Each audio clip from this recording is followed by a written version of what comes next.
Giorgio Paoletto, bonjour. Bonjour. Merci infiniment d'être là et de partager toute ton expérience sur la chaîne YouTube d'Alpacity. Alors, on va parler aujourd'hui d'innovation, de prospective, d'intelligence artificielle et même de future thinking. Tu nous diras en quoi ça consiste. Et avant tout, est-ce que tu pourrais te présenter succinctement ? Merci beaucoup de l'invitation, c'est un vrai plaisir. Donc, Giorgio Paoletto, moi je travaille à SIG, au Service industriel de Genève. Je suis directeur stratégie innovation. Donc, j'ai trois grands domaines dans lesquels je fonctionne. C'est celui de la prospective, c'est-à-dire imaginer les futurs possibles. Le deuxième, c'est la stratégie, c'est comment amener de la valeur et comment trouver son chemin. Et puis la troisième, c'est l'innovation, c'est-à-dire finalement remplir les cases blanches et puis stimuler cette culture qui nous permet d'avancer. Comment tu en es arrivé à traiter tous ces sujets qui sont si passionnants ? Ouais, c'est une longue histoire. En fait, moi, ma formation, elle est plutôt scientifique dans le sens où j'ai fait des études en économie et économétrie.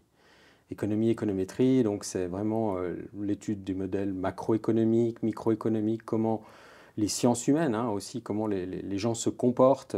Et puis, j'ai été toujours attiré par la partie plus scientifique, plus dure. Et donc, à partir de là, j'ai fait des études en faisant un doctorat en statistique et économétrie, donc vraiment la mesure de l'économie. Et puis, ça m'a amené à faire de la recherche. Je suis parti aux États-Unis pendant plusieurs années. J'ai fait des recherches postdoctorales après ma thèse, à Stanford, à Yale. Et puis je suis revenu ensuite ici. J'ai désappris ce que j'avais appris en travaillant plutôt dans le conseil stratégique pour tout ce qui était technologie de l'information dans le secteur public. Et puis je me suis retrouvé aussi à faire du conseil pour des entreprises parapubliques comme SIG. Et maintenant je travaille à SIG pleinement pour justement stimuler cette pensée stratégique qu'on doit avoir sur le futur. On parle beaucoup d'innovation, notamment en Suisse. Je crois qu'on est très bien positionné. Quelle est un petit peu la définition de ce mot qui est souvent utilisé pour beaucoup de choses? Et est-ce que tu arriverais à nous faire un peu un état des lieux en Suisse de cette innovation? Alors c'est vrai que la Suisse est le pays qui se trouve toujours, très souvent en tête des statistiques ou des rankings de l'innovation, que ce soit l'OCDE, que ce soit le WEF, que ce soit d'autres institutions. Il faut faire attention, on avait écrit un papier aussi avec Xavier Comtesse sur ce sujet. Parfois, il y a des biais qui sont là-dedans. Alors, il ne faut pas trop s'endormir sur ces lauriers, il y a plusieurs biais. Il y en a quelques-uns. Le premier, c'est celui de la taille du pays. On est quand même un pays qui a que 8 millions d'habitants, donc quand on rapporte par la population et qu'on compte le nombre de brevets, par exemple, c'est clair qu'un pays comme la Suisse, qui a peu d'habitants, va se retrouver propulsé souvent en haut des statistiques. Le deuxième, c'est qu'on a aussi des grandes industries qui sont internationales, mais qui ont leur siège en Suisse. Et donc, par exemple, si Novartis, qui représente 30% des brevets en Suisse, bien, s'il y a une recherche qui est faite à Boston, à Novartis, elle est aussi comptabilisée, bien sûr, au siège ici en Suisse. Et puis, troisièmement, c'est l'effet du franc fort. Si on compare les dépenses en recherche et développement, innovation, souvent aussi, le fait qu'on a une parité de pouvoir d'achat qui est très élevée nous fait ressortir comme étant un pays qui investit beaucoup. Et en fait, quand on regarde vraiment, il y a d'autres pays probablement qui font bien mieux. Est-ce que tu penses qu'on a l'innovation en nous? La Suisse, je dirais que c'est plutôt une culture de labeur. Ce qu'il faut voir, c'est l'innovation. On a toujours l'impression que c'est symbolisé par une ampoule qui s'allume. Et en fait, c'est un long chemin. Avant que ça soit comme ça une idée géniale qui marche, il faut qu'elle amène de la valeur et il faut qu'elle soit diffusée dans la société. C'est avant tout une révolution de société, une innovation, et c'est moins une innovation technologique qu'on pense. Donc ce qu'il y a, c'est d'une observation, quelque chose, on y reviendra peut-être, de l'observation de que quelque chose pourrait se passer à, cette fois-ci, une idée qui nous dit que voilà, on pourrait le faire de cette manière, à vraiment un objet qui va ensuite se diffuser, une entité, quelque chose qui fonctionne, il y a parfois 10 ans ou 15 ans. Et donc, il faut compter avec ce temps-là. Ouais. Ça me fait penser comment on fait la différence entre évolution et innovation. Alors, c'est une bonne question parce qu'il y a souvent un mythe, c'est que de l'innovation, ça doit être de l'innovation uniquement de rupture, hein. C'est ce qu'on appelle voilà, l'innovation de type le plus élevé, hein. On pense tous à l'intelligence artificielle, l'iPhone, le web, enfin, c'est ce genre de choses-là. En fait, il y a toute une gradation. On peut aller de l'amélioration continue à des innovations qui sont adjacentes ou alors à des innovations qui sont de rupture. Et ça, c'est assez classique dans beaucoup d'entreprises qui n'ont pas forcément une maturité, d'aller chercher toujours à être le numéro un dans l'innovation de rupture, alors qu'il faut un portefeuille de ces choses. Et c'est très rare, même parmi les Google, ce n'est pas tous les jours, et les autres Tesla, ça arrive une fois, c'est souvent à leur fondation qu'ils ont quelque chose qui est vraiment en rupture. Mais après, il y a toute une continuation à faire pour trouver de nouveaux marchés, de nouveaux clients, de nouveaux produits, pour s'adapter et pour continuer à améliorer. Tu aurais un exemple d'innovation de rupture? Bon, on a pris de manière classique, hein, on peut trouver par exemple l'iPhone, hein, c'est clair, c'est celui qui est souvent cité. On peut citer aussi ChatGPT plus récemment. Hein. C'est vrai que là, on sent qu'on est aussi dans un changement, une rupture. Pourquoi? Pas seulement parce que l'intelligence générative, artificielle générative existait déjà avant. Hein. Et ce qui est nouveau, c'est justement l'adoption sociale. On y reviendra peut-être, mais c'est combien de personnes, hein, 10 millions d'utilisateurs en 2 mois, c'est jamais arrivé. Et donc c'est ça qui est un marqueur finalement de cette adoption massive de changements possibles. Alors il y a l'innovation et il y a aussi la prospective. Qu'est-ce que c'est et est-ce que tu peux lire dans une boule de cristal et nous dire, nous lire le futur? Surtout pas. Surtout pas. C'est exactement le piège dans lequel il faut absolument pas tomber. Je crois qu'il faut bien distinguer le vocabulaire. Il y a vraiment cette idée de prévision, de prédiction et de prospective. Et ces 3 mots qui sont importants parce qu'ils se ressemblent, mais en fait ils sont très différents. La prévision, c'est ce qu'on connaît, ce que je faisais avant. Hein. Avec des outils statistiques, on peut prévoir quel sera, par exemple, le prix d'un certain produit, pour autant que les conditions du marché soient connues, pour autant qu'il y ait des variables qu'on puisse maîtriser. Ça, c'est de la prévision. C'est souvent quantitatif. Après, il y a la prédiction, et là, c'est justement ta boule de cristal, où voilà, un gourou ou quelqu'un qui est très éclairé va dire ce qui va se passer. La probabilité que ça se passe, c'est souvent assez mitigé. Hein. La prospective, c'est pas du tout ça. C'est ni l'un ni l'autre, c'est observer de manière fine les signaux faibles, quels sont les signaux du changement, ensuite en tirer des tendances qui sont des tendances qui peuvent être de rupture ou des tendances émergentes qui vont grandir, et puis troisièmement, faire une proposition forte qui nous permet ensuite de dire voilà le scénario dans lequel ça peut se développer, ou voilà une autre possibilité. C'est quoi un signal faible?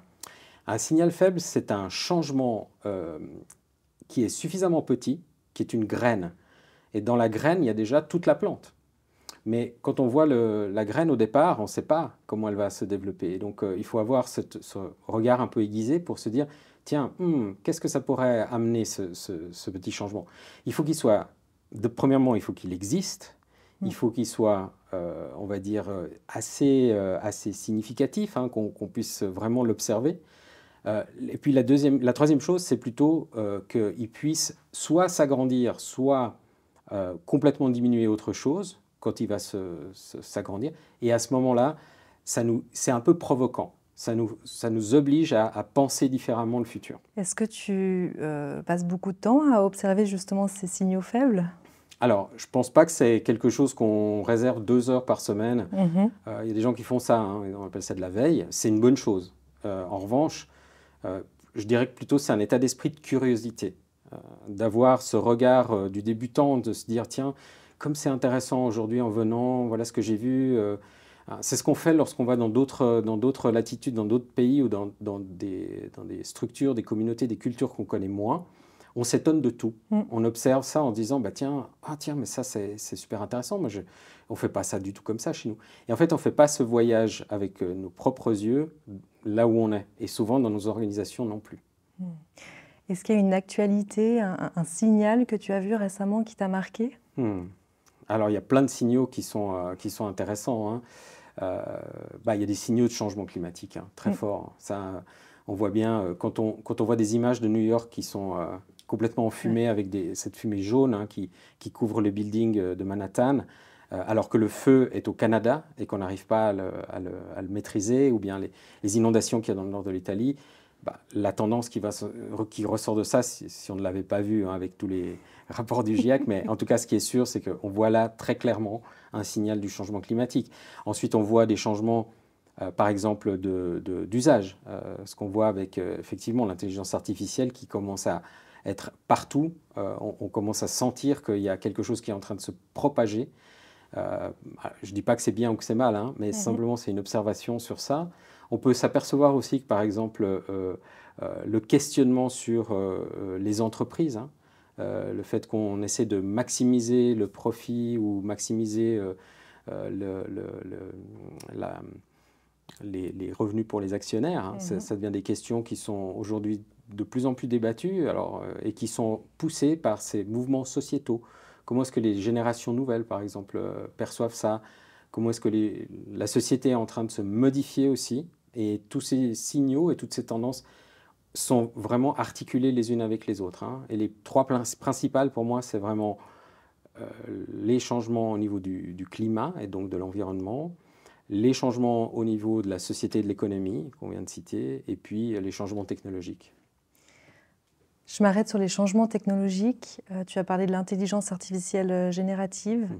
Selon toi, c'est vraiment...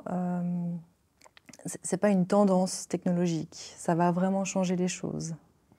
Alors, c'est déjà là depuis longtemps. Hein, on parle des années 50 hein, avec les conférences, les premières conférences, Marvin Minsky, les conférences qui avaient lieu au Dartmouth College. Donc il y a eu des hivers, il y a eu des événements qui ont marqué, qui ont jalonné finalement. Hein. On parle beaucoup évidemment des jeux, hein, notamment le jeu d'échecs, hein, avec Deep Blue qui bat Kasparov, et puis ensuite évidemment AlphaGo qui bat Lee Sedol. Donc c'est des moments marquants, et il y a d'autres moments marquants, comme il y a eu un peu le killer application du moment du moteur de recherche où Google arrive avec une idée assez différente de ce que faisait à l'époque AltaVista, pour ceux qui s'en rappellent, ou Yahoo. Il commence à indexer toute la connaissance du monde. Hein. Et là, maintenant, on rentre aussi dans un angle qui est différent parce qu'il touche la société, c'est le langage génératif. Et donc, évidemment, c'est un confetti par rapport à ce qu'on appelle le domaine scientifique de ce qu'est l'intelligence artificielle. Mais c'est une application de rupture, quelque part, puisqu'elle intéresse au premier abord les gens et les gens l'adoptent. Donc oui, il y a un avant et un après dans ce moment-là. Quels sont les impacts, je dirais, à long terme de cette intelligence artificielle générative dans les entreprises ? Alors, c'est très difficile d'avoir vraiment une lecture claire. Hein. Pas oublier que c'est quand même quelque chose qui est apparu qu'il y a quelques mois. Oui, mais ça va vite. Mais ça va très vite. Et donc, effectivement, pour prendre l'exemple de SIG, on a déjà travaillé depuis plusieurs années sur le futur des métiers. Donc, s'intéresser au fait qu'il va y avoir pas seulement l'IA, hein, mais aussi la technologie et aussi d'autres choses, par exemple le changement climatique, qui font que nos métiers vont être bousculés, ils vont changer. On avait peut-être un certain type de profil à un moment donné, et bien maintenant on ne peut plus réengager les mêmes personnes. D'une part parce qu'elles partent à la retraite, et puis d'autre part parce que nous, on n'aura pas besoin forcément des mêmes profils. Donc oui, par exemple avec l'IA, on a eu même des ateliers, hein, on a monté un workshop interne pour on va dire, acculturer, s'habituer, tester, non pas dans le but de le déployer de manière massive, mais dans le but de comprendre ce qui va nous arriver. Je pense que c'est ça qui est le plus important. C'est d'expérimenter, c'est de laisser cette porte ouverte, tout en sachant qu'il faut protéger les données, qu'on ne va pas faire ça avec des données sensibles, etc. Mais il faut quand même pouvoir apprivoiser cet outil qui peut faire peur au départ, mais qui derrière, en fait, est un outil de productivité. Le grand changement, c'est que pour moi, hein, le 80% des gens qui ne savaient pas faire quelque chose du style écrire, faire un rapport, etc., 80% des gens qui étaient mauvais là-dedans, ils sont ramenés dans les 10% les meilleurs.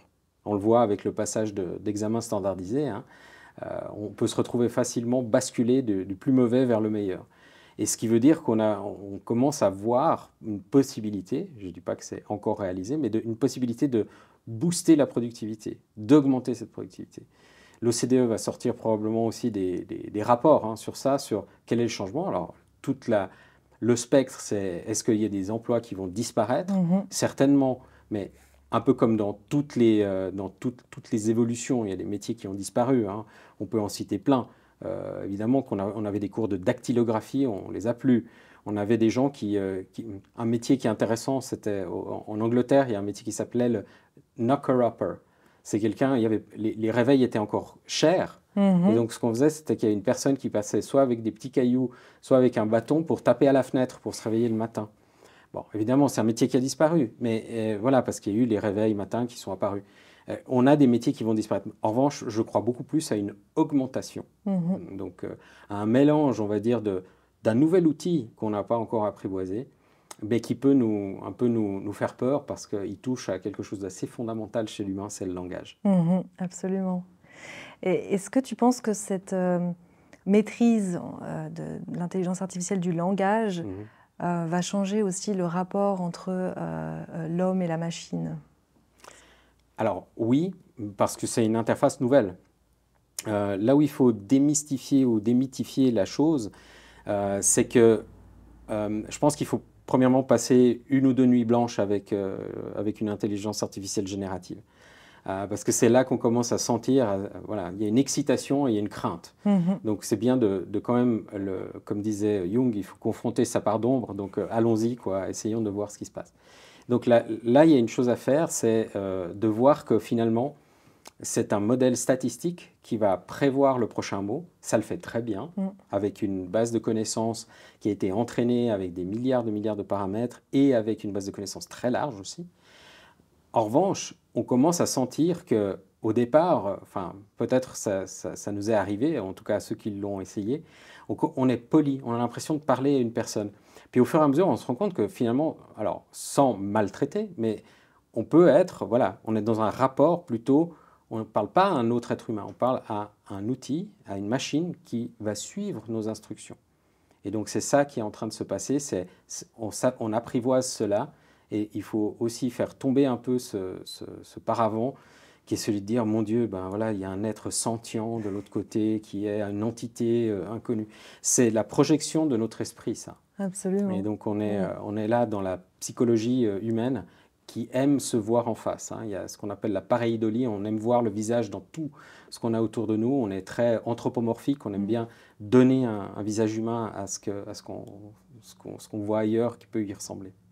Ça m'amène à la question du prompt, ce nouveau terme qui est existant, hein, mais qui est réapparu. Avant, on utilisait requête pour Google, aujourd'hui prompt pour ChatGPT. Il y a des manières de parler à la machine. Je crois que tu as fait un petit peu de recherche là-dessus. Oui, c'est juste. C'est d'ailleurs, je pense, un des sujets. Alors, c'est vrai, si on remonte encore plus loin que ce que tu as cité, si on remonte vraiment assez loin, hein, le prompt, c'était dans les années 70. C'était, pour ceux qui utilisaient le DOS, c'était C2 / plus grand que avec le petit curseur qui clignotait. Ceux qui utilisaient Unix, il y avait le $ avec aussi le curseur qui clignotait. Et là, on donnait un prompt. Là aussi, hein, c'était ça. On donnait l'instruction à la machine. On conversait avec cette interface. Après, comme tu le sais, il y a eu les interfaces fenêtres, menus, boutons, etc. Donc là aussi, on cliquait, on rentrait dans une interface différente. Et c'était une forme de prompt différente. Il y a eu encore, comme tu le disais très justement, hein, la partie avec le moteur de recherche Google, la barre de recherche qui était ce long rectangle blanc dans lequel on mettait des mots-clés. Après, on a commencé à utiliser des particularités. On pouvait mettre des plus, des guillemets, des file types, 2 points, etc. Et on est tous un peu passés par là en apprivoisant les choses. Aujourd'hui, le prompt, c'est un langage un peu particulier, hein, une forme de requête, comme tu le disais très justement, pour demander ce qu'on désire à la machine. Et elle a une structure qui est assez simple, assez on va dire, classique. Hein. On doit lui dire ce qu'on veut sous forme d'un verbe, on peut lui faire jouer un rôle, on peut lui demander un format de sortie, on peut qualifier pour apporter des éléments d'information supplémentaires. Donc, ce n'est pas si différent de ce que fait un manager avec un assistant. Et donc c'est ça qui est assez intéressant, c'est qu'on retrouve des choses où il faut clarifier son intention et puis travailler dans l'itération. On est dans une conversation. Donc la première fois, il y a quelque chose qui sort, c'est pas tout à fait ce qu'on veut, donc on peut modifier ce qu'on veut pour rester dans la même conversation et puis demander une qualification différente. Comment ils ont réagi tu m'as dit que tu avais fait un workshop justement sur cette IA générative. Les participants, ils avaient déjà testé, ils avaient passé 2 nuits blanches sur ChatGPT ou en fait c'est quelque chose où ils ne sont même pas allés voir parce que c'est soit pas intéressant pour eux, soit la peur aussi peut-être. Non, non, je pense que là, alors bon, en plus, au début, on prend toujours les gens les pionniers, un peu les pionnières, donc c'était tous des gens souvent assez intéressés. Hein. Il y a eu quelques réactions quand même un peu d'effroi, c'est vrai. Il y a quelques personnes qui ont... J'ai senti il y avait quand même une certaine paralysie de dire mon Dieu, mais qu'est-ce que c'est que ce truc? Alors, premièrement, cet effet de halo qu'il y a en se disant, mais est-ce que c'est vivant ce truc? Ça me parle vraiment comme un être humain. Et puis, les phrases sont vraiment super bien faites, c'est parfait. Puis le deuxième effet, un peu de la courbe de Kubler-Ross, un peu la courbe de deuil, voilà, on est un peu sidéré. Et donc, on peut se dire, ah, mais zut, qu'est-ce que ça va faire pour moi, pour mon métier? Et puis, ça se dépasse assez vite quand on fait, moi je ne le fais pas sous forme de formation descendante, on le fait sous forme d'atelier, où on essaie des choses, on teste, on s'amuse aussi. Et donc là, ça démystifie justement ça. Et on se dit, bah, tiens, comment est-ce que je pourrais l'utiliser pour que ce soit productif? Et je pense que ça, c'est un point aussi très important, de voir quelles sont les limites. C'est-à-dire que en tant qu'être humain, lorsqu'on a un outil, on sait que c'est un outil puissant, et donc notre intention va être importante. Qu'est-ce qu'on va faire? Est-ce qu'on va rechercher le bien avec ça? Est-ce qu'on va essayer d'influencer, de faire quelque chose qui va nous améliorer? Je pense que ça peut sembler un peu utopique, mais je pense que c'est important d'aligner ça tout de suite chez les gens en disant « Attention, on vous donne quelque chose d'assez intéressant, d'assez puissant. Imaginez-vous que vous avez quelque chose quand même entre les mains qui a des limites. Premièrement, connaissez-les. Et puis deuxièmement, aussi faites attention parce que c'est des choses puissantes. Donc vous pouvez aller aussi heurter, faire des choses qui ne sont pas forcément très positives. Et votre intention est importante. Ne pas sous-estimer, mais ne pas surestimer. Exactement. Et est-ce qu'ils avaient également conscience de la manière dont fonctionne ChatGPT, aussi du contexte d'OpenAI, de Microsoft, des GAFAM, et ce rapport avec les données aussi, pardon. Pardon, c'est moi, oui. Oui, c'est tout à fait juste, il faut le rappeler. Donc ça fait partie du workshop. Hein. C'est pas seulement apprenez à utiliser, faites des prompts et devenez bon là-dedans. C'est qu'est-ce que c'est? On ouvre la boîte de manière à aussi voir ce qu'il y a derrière ce voile, ne pas rester dans ses impressions. C'est un algorithme, c'est une machine, il faut voir comment ça a été entraîné. Il faut voir aussi quels sont les coûts, effectivement, hein, parce qu'il y a des coûts en termes d'écologie, d'entraînement de la machine et aussi d'utilisation. Il y a aussi le problème qu'on citait au départ sur la propriété des données. Qu'est-ce qui va partir et comment ça va être utilisé? Et donc, attention aux limites aujourd'hui de ce qu'on fait avec ça. Et puis, comme tu le disais très justement, c'est aussi, attention, c'est pas une entreprise neutre. C'est OpenAI. Derrière, il y a 10 milliards qui ont été posés par Microsoft. Google arrive avec Bard, il y en a d'autres. Et ce qui est assez intéressant, hein, si on regarde un peu ce qu'il y a derrière, c'est par exemple, aujourd'hui, dans l'intelligence artificielle, il y a eu une aspiration des chercheurs auprès des entreprises privées. Donc toutes les universités qui sont très bonnes, hein, Toronto, Stanford, MIT, Carnegie Mellon, etc., tous les chercheurs partent, en France aussi, en Suisse aussi, et la plupart partent dans le privé. Donc quid de la recherche d'intelligence artificielle dans le secteur public? Ouais, on avait cherché un modèle de traitement du langage style GPT et on s'était tourné vers Stanford qui avait développé également son modèle. Llama. Llama, mais si tu creuses un petit peu, je crois qu'il y a de l'OpenAI derrière aussi. Enfin, c'est un petit peu entremêlé, c'est pas si facile que ça de trouver un modèle absolument neutre, open source, enfin neutre, open source on va dire. Oui, effectivement, Llama En fait, c'est une histoire, comme tu le disais, hein, qui est assez intéressante. Premièrement, la finesse, c'est que c'était le modèle, si on veut, algorithmique qui est Mhm. sorti, mais sans les poids. Et donc, Ouais. finalement, c'est les poids qui sont importants aussi, hein. Donc, le modèle algorithmique, c'était Meta qui l'avait fait, donc il est sorti. Stanford l'a repris, c'est un modèle plus petit, mais qui est assez puissant. Et puis, quelqu'un a fait un leak des poids. Et donc, les poids sont sortis et ils sont téléchargeables, hein, si on cherche un peu. C'est pas besoin d'aller chercher sur des choses très compliquées, on le trouve assez facilement. Et donc, après, les poids ont été réintégrés. Et donc, par la force des choses, c'est devenu un modèle plus ouvert. Mm. Et donc aujourd'hui, voilà, il y a toute une recherche aussi qui se fait effectivement dans des modèles open source et plus que dans des modèles, et pas que dans des modèles qui sont fermés comme ChatGPT ou GPT-4, qui appartient vraiment à une société, comme tu le disais, qui est OpenAI, hein. Quel est selon toi un petit peu les bouleversements que ça pourrait faire dans l'innovation ou la Mm. prospective, l'intégration d'outils d'intelligence artificielle générative ou plus largement d'intelligence artificielle? Ouais, c'est une super question. Effectivement, ce qui est intéressant dans ces évolutions, c'est qu'au départ, l'automatisation, l'informatisation, ça semblait toucher principalement l'école bleue. Mm. Et en fait, maintenant, ce qu'on voit, c'est qu'avec ce saut, ça touche l'école blanc.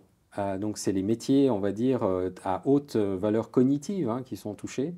Ça peut être, oui, des consultants, des juristes, des chercheurs, des métiers auxquels on ne pensait pas au départ nécessairement Les médecins? des médecins, ouais, tout à fait. Il faut le voir vraiment de nouveau comme je le verrais plus comme une complémentarité. Ce qui est difficile en revanche, ce que ça touche, c'est probablement la partie des juniors. Mm. Et donc, effectivement, ces tâches qu'on pouvait donner pour s'entraîner, est-ce qu'elles ne seront pas prises justement par un copilote qui serait l'intelligence artificielle? Et puis finalement, il ne resterait pas grand-chose pour s'entraîner dessus, puisque ensuite le travail est déjà bien fait, il n'y a plus qu'à vérifier ou à travailler alors sur les cas plus complexes. Et donc, quid de cette zone, on va dire, qui est le travail d'apprentissage? Peut-être qu'il faut le revoir, repenser aussi à ça en disant qu'est-ce qu'on peut faire, qu'est-ce qu'on ne peut pas faire, comment est-ce qu'on traite cette partie-là. Donc ça, il y a un changement. Et tu posais la question sur innovation et prospective. Alors évidemment, sur l'innovation, alors très concrètement, il y a eu des recherches qui sont sorties, par exemple, sur le pliage de protéines, hein. On a Mhm. vu avec, Ouais. je crois que c'est DeepMind qui a sorti une bibliothèque entière de pliage de protéines, alors qu'avant, il fallait à une équipe de recherche parfois des mois pour trouver comment la protéine devait être pliée. Là, on a maintenant scanné la bibliothèque entière en quelques semaines.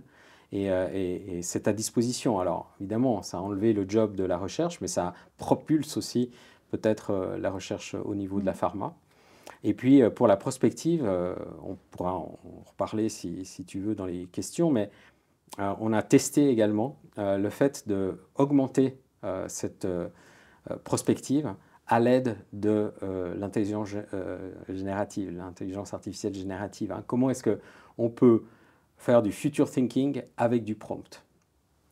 T'as testé? Oui, on a testé ça. Alors, on a testé à plusieurs titres. Le Mhm. premier, c'est évidemment avec le groupe de travail qui s'appelle Manufacture Thinking, dans lequel on a, pendant une année, expérimenté avec ces différentes intelligences artificielles. On a commencé avec Jasper, ensuite on a utilisé ChatGPT, mais il y en a encore d'autres. Et puis on a mis au point aussi une espèce de méthode qui est encore en devenir, hein, qui est une méthode de recherche-action. On essaye et en même temps on publie la méthode pour finalement explorer des propositions du futur à partir de, comme on le disait au début de l'interview, à partir des signaux faibles ou des signaux de changement, ensuite avec les tendances, ensuite avec les propositions, ensuite avec les implémentations.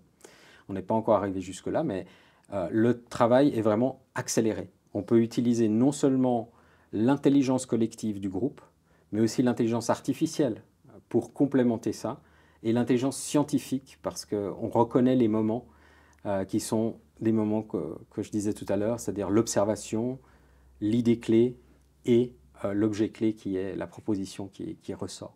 Donc on a documenté tout ça. Mhm. C'est un peu un teaser parce qu'il n'est pas encore sorti, mais Le bouquin qui s'appelle Prompt Future va sortir d'ici le mois de novembre. On est encore en train de finaliser en fait le texte et les copies. Ouais. Est-ce que ça, c'est la méthode également qu'on peut appeler Future Thinking? Oui, on a effectivement, Future Thinking était plutôt raccroché à, on va dire, une méthode classique. C'était la terminologie anglo-saxonne, si on veut, de prospective, qui est un mot français. Et nous, on a ajouté le mot prompt devant. Hein. Donc, cette idée de prompt future thinking, c'est à la fois un jeu de mots sur le futur prompt, c'est-à-dire rapide, et puis aussi avec le prompt dont on a parlé tout à l'heure, qui est vraiment cette partie intelligence artificielle. Puis le deuxième volet de ça, c'est qu'on vient de l'essayer aussi à SIG pour augmenter aussi nos ateliers sur le futur des métiers dont je parlais tout à l'heure. On a fait aussi la même chose, des ateliers avec les personnes. Et puis maintenant, on compare ça également à ce qu'on peut faire avec l'intelligence artificielle générative pour compléter. Hein. Le but, ce n'est pas de remplacer les choses, ni le travail qui a été fait, mais puisqu'on a un outil, pourquoi pas l'utiliser et voyons ce que ça donne. Quel serait pour toi le copilote idéal dans ton quotidien? Ah, mais c'est mes collègues, de loin. Non, je pense que voilà, on parle beaucoup de technologie, mais autant on va parler de technologie, autant on va aussi devoir approfondir nos relations humaines. Et je pense que c'est d'une importance capitale. Oui, on passe beaucoup de temps devant nos écrans, etc. Mais je pense que toute l'excitation et toute on va dire, le bonheur, hein, si on peut parler de ça comme ça, de la relation humaine, il est d'autant plus important. Donc, il faut soigner l'attention qu'on va prêter aux gens, essayer de quitter nos écrans pour vraiment avoir des moments d'attention focalisés et d'être vraiment là quand on est avec les gens.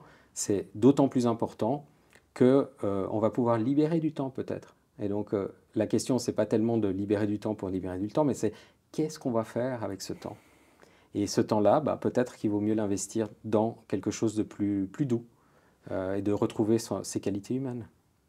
Quelles sont un petit peu les pistes de réflexion que vous avez au sein des SIG, justement, sur ce futur des métiers, sur l'employabilité, les personnes qui partent à la retraite? Quelle est un petit peu votre stratégie? Oui, bien sûr. Alors, c'est vrai, c'est une question qui est née il y a déjà 4 ou 5 ans, avant le Covid, hein, qui était déjà bien présente. On avait identifié justement les signaux faibles de cela. Et donc, les réflexions ont commencé depuis un certain temps. Et comme c'était assez nouveau, je crois il y a assez peu de littérature. Maintenant, ça s'est beaucoup enrichi. Mais il y avait aussi assez peu d'outils et de méthodes pour savoir comment on allait s'y prendre. Donc il a fallu du temps. Maintenant, on arrive à bout touchant sur les premières expérimentations vraiment à l'échelle 1-1. Pourquoi? Parce que avec la pyramide des âges, alors chez nous, c'est vrai, on a une entreprise, on va dire, qui a une certaine démographie. Hein, donc on a calculé qu'il y a à peu près 50% de l'effectif qui va partir d'ici 10 ans. Donc ça veut dire que la moitié de l'entreprise va être renouvelée. Pour d'autres entreprises, ce sera d'autres rythmes. Mais grosso modo, on est dans une moyenne, hein, des baby-boomers qui partent à la retraite. Quand on regarde les pyramides des âges en Suisse et en Occident, c'est à peu près ça. Donc la question se pose, est-ce que c'est un risque ou est-ce que c'est une opportunité? Et en fait, on voit ça, nous, du côté de l'opportunité. On se dit que non seulement c'est une très belle occasion de repenser les métiers, et puis c'est une très belle occasion aussi par exemple, d'augmenter la mixité, d'avoir plus de femmes dans les métiers industriels. Donc il y a toutes ces questions-là qui viennent aussi enrichir nos réflexions. Et les ateliers avec mes collègues, ils sont vraiment extraordinaires. Et des gens, ils sont super ouverts. Et on a fait vraiment des ateliers avec les électriciens, avec les gens du juridique. Et il y a vraiment une réflexion en se disant, oui, alors effectivement, ça pourrait tout s'automatiser, mais c'est super parce que là, on va avoir des stagiaires qui sont plus nouveaux, qui connaissent le numérique, qui ont d'autres compétences. Et puis, ça leur ouvre, enfin, ils ont tous été très participatifs.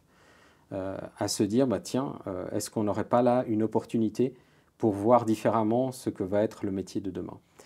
On n'est pas au bout de nos peines, hein, parce qu'il faut encore déterminer quelles sont exactement les compétences qu'il faudra avoir, mais on commence à les voir à grande maille, hein. C'est clair qu'il y a des compétences numériques et de culture numérique qui sont importantes.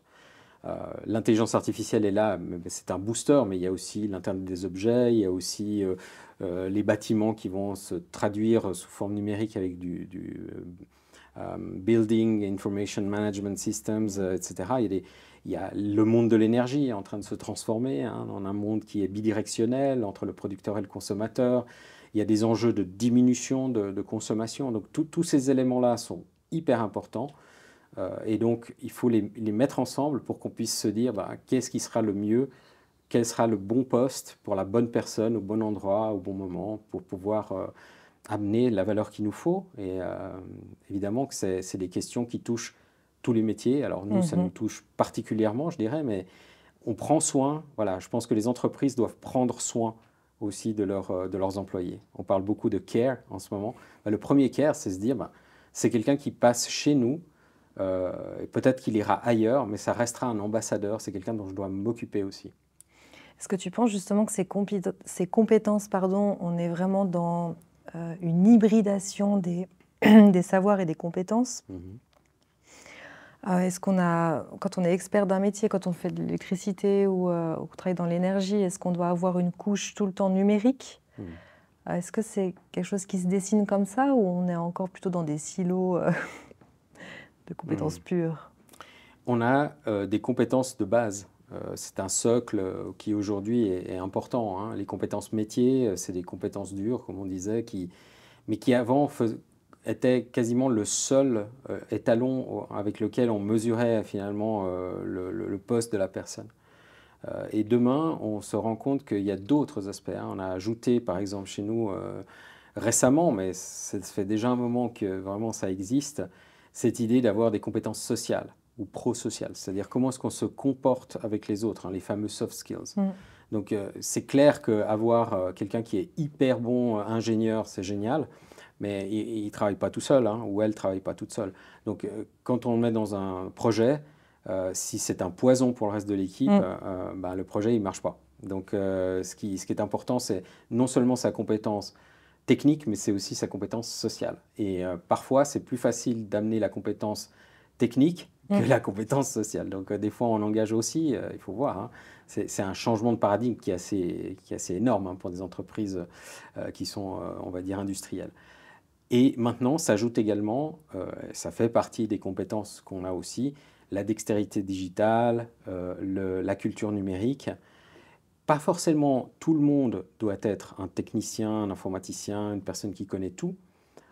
En revanche, de comprendre les potentiels et comment est-ce que je vais devoir suivre aussi cela, et comment j'ai aussi autour de moi des gens qui vont compléter cette partie, ça, c'est un élément essentiel, bien sûr. Tu parlais tout à l'heure de stratégie. Dans un monde en mouvance constante, en accélération, comment on met en place une stratégie qui généralement est vue sur du long terme, mais on doit tout le temps bouger. Enfin, ouais, comment on imagine une stratégie aujourd'hui? Oui, c'est juste, c'est une question qui existait déjà quand je suis arrivé, hein, maintenant il y a presque 7-8 ans. La question c'est, avant, la vision qu'on avait de la stratégie, c'était un plan figé sur des objectifs et une route à suivre avec des jalons. Alors, ça peut rester vrai sur des courtes périodes, mais aujourd'hui, en fait, c'est comme si on avait la carte et qu'on suive la carte vraiment pas par pas, avec une précision très fine. Aujourd'hui, comme le monde, comme tu le disais justement, est en train de bouger, il y a des incertitudes, il vaut mieux avoir la boussole.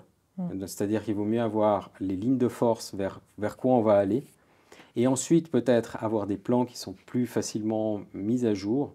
Et je pense qu'un directeur général, un board, bien sûr, a un devoir de suivi de certains éléments, mais de plus en plus, il s'oriente vraiment sur quelle est la vision, quelle est la raison d'être, comment est-ce qu'on va finalement conseiller l'orientation vers la bonne étoile polaire. Et si on n'a pas ça au niveau de ces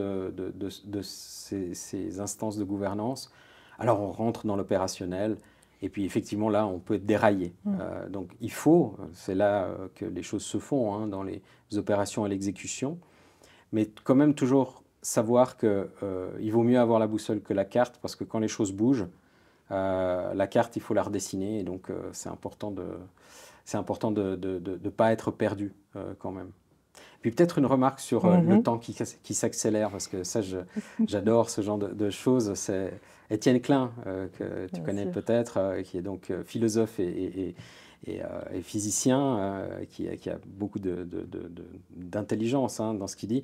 Il dit, mais moi, comme physicien, ça me dérange l'accélération du temps, parce que l'accélération, c'est la dérivée par rapport au temps. Et donc, quand on dérive le temps par rapport au temps, déjà, ça devrait donner la vitesse, hein.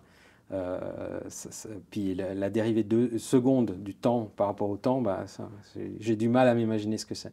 Donc il dit c'est un peu une erreur de langage en fait. Ce qu'on dit là, c'est est-ce qu'une seconde d'aujourd'hui dure moins longtemps qu'une seconde d'il y a 20 ans ou qu'une seconde d'il y a 1 milliard d'années? Pas forcément. Donc voilà, c'est de nouveau, c'est notre perception des choses, et on doit aussi, à nous, de ralentir ça. Hein, de privilégier des moments longs où on peut faire aussi des choses qui nous permettent de nous raccrocher et de se rendre compte que ouais, ça vaut la peine de prendre une respiration. Absolument. Tu as un métier vraiment merveilleux. Merci. Oui, qu'est-ce que tu... non, réellement. J'ai de la chance.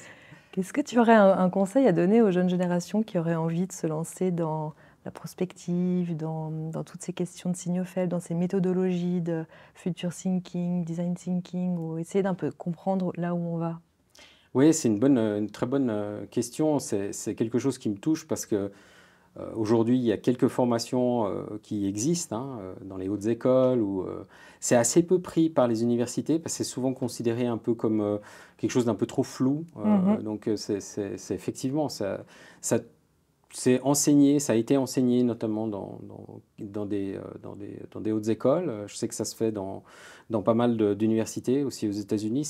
C'est plus, on va dire, français anglo-saxon, et puis ça intéresse souvent les gens un peu plus tard dans leur carrière. Mais je dirais que c'est quand même aussi une espèce de compétence à avoir pour un manager, pour quelqu'un qui veut aussi être quelque part un peu plus dans la vision, dans le recul.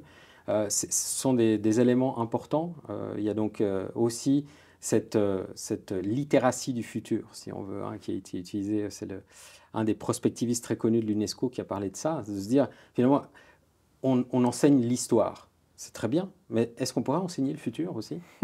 Parce que c'est vrai que voilà, on a une vision du temps qui est aujourd'hui en se disant, bah oui, non, mais le passé, c'est comme ça s'est passé. Mais quand on regarde les historiens, l'histoire, c'est uniquement les éléments et les artefacts qu'on raconte. Ce sont les histoires qu'on reconstruit après coup sur la base de ces artefacts. Est-ce qu'il y a des artefacts du futur? Est-ce qu'on peut imaginer déjà qu'il y a ça? Et donc ça nous ramène un peu à notre ami Étienne Klein qui de nouveau parle de relativité non pas restreinte mais générale, où effectivement, si le temps et l'espace, c'est un peu la même chose, si dans l'espace, Genève, Renan, Lausanne, sont des espaces différents, mais elles existent simultanément, est-ce que le passé, le présent et le futur existent simultanément?